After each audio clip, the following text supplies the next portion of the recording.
Alright, here's the second and should be final video for chapter 19, talking about social media.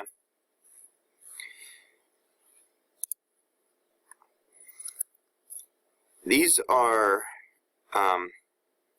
all examples of tools in a marketing manager's kind of like their toolbox, what they're accessible to, what's available when these are available when applicable to a marketing plan, but not necessarily to be used all at once. You have to kind of pick and choose as to when you want to use these, in what instance, and what circumstances are they best suited, and depending upon what audience you are trying to reach. Right, I would recommend knowing the examples of some social media tools that marketers are able to use. Okay, this slide just points out the differences between a blog, a corporate blog, and a non-corporate blog. Okay, as you can see here, you can definitely read the differences between them.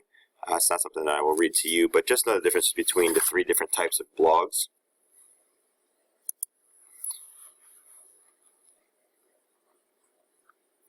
Okay, microblogs. Whenever you think about micro, you think about small. So when you're talking about microblogs, these are just blogs that have shorter posts than the traditional blogs. These, a lot of times, are good, as you see in the second bullet there, for sharing links or events, something, or even sales, something that's short, sweet, and to the point, that you don't need a whole lot of information to announce.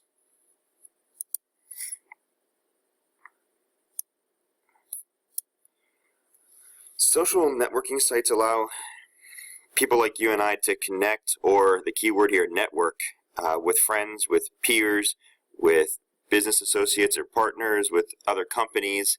It's a great way for doing that. And on this slide here are the goals, the marketing goals, in conjunction with the social networking sites. Again, this is something that you're going to want to be familiar with as well.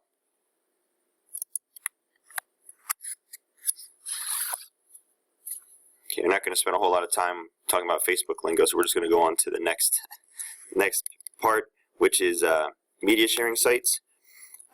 There are photo sharing sites that allow users to share and archive photos. There's video creation and video distribution, which has gained popularity among marketing departments and marketing firms because of a video's ability to just be able to tell a story. Be able to communicate telling a story that way through a video is very informative and effective. A podcast, digital or audio video file that is distributed for other people to listen to or to watch as well, can be very effective too for people who are both visual and auditory learners. They're very, very effective. Social news sites.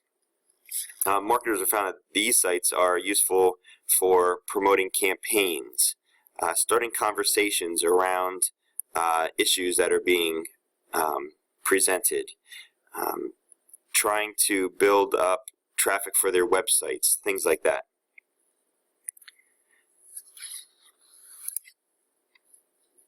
Location-based social networking sites. The big thing here is that this is all centered around the GPS.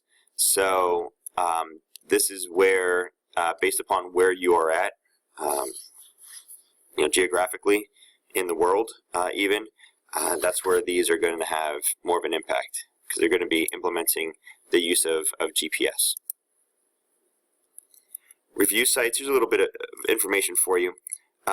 Nielsen Media Research, they're the same company who do the television ratings. They say that more than 70% of consumers said that they trusted online consumer opinions.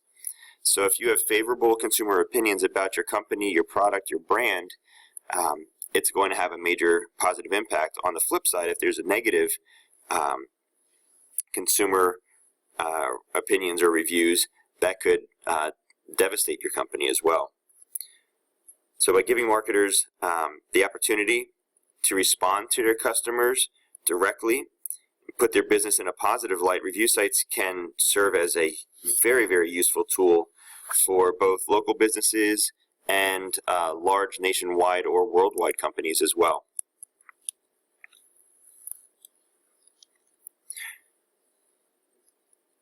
according to research, the top 5 games on Facebook, I kind of found this interesting, are Candy Crush Saga, Farmville 2, Texas Hold'em Poker, Pet Rescue Saga, and Dragon City. And if you're looking at reaching millions of people,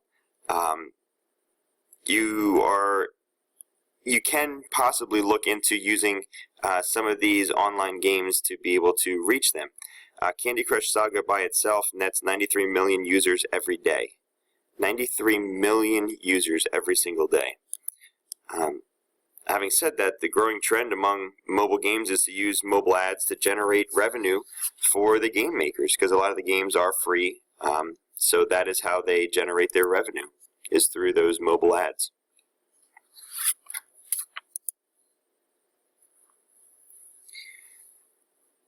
In 2013, mobile advertising grew by more than 80% in the United States alone.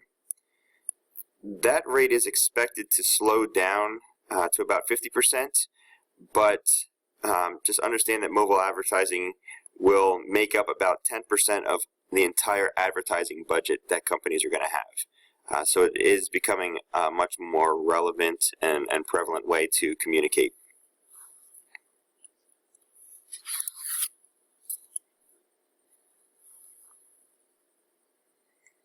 There are several reasons for the recent popularity of mobile marketing, 5 of which are listed on this slide, and I would recommend being familiar with these 5 areas here, the reasons for mobile marketing popularity. I'd also recommend being familiar with the common tools that are used for mobile marketing.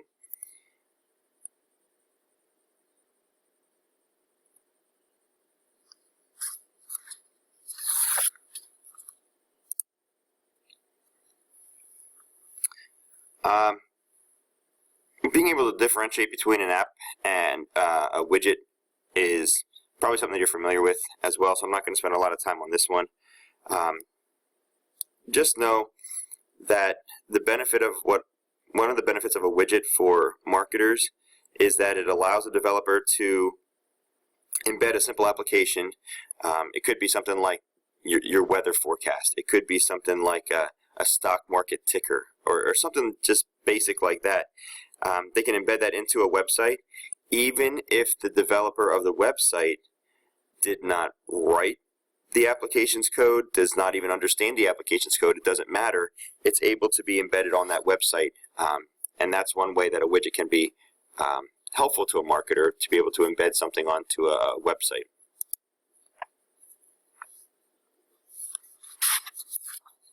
Just questions that should be asked, the marketing team should be asking before considering to invest their time, effort, and money into a widget.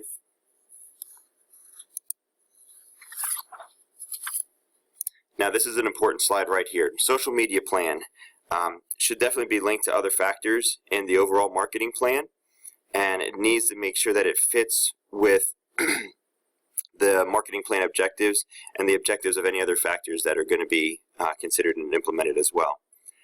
The social media plan should also be evaluated on a regular basis to take into account the ever-changing world of social media, new platforms that arise, rapid changes in social media, who's using what platforms, what's popular, what's not popular.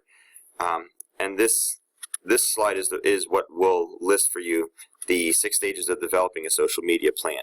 Definitely know the 6 stages of developing a social media plan.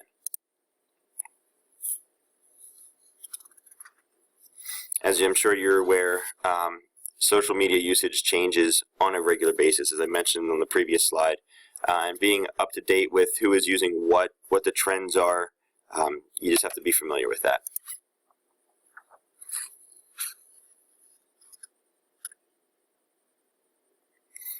This slide here is just where the authors of the book have listed some of the items that seem to either be on the brink of exploding on the social media scene, Maybe some of these things have come and gone. They're just listing a couple things in there for your consideration. And then that brings us to the videos and interactive opportunities as well. This is the end of chapter 19, which is the end of unit number 4.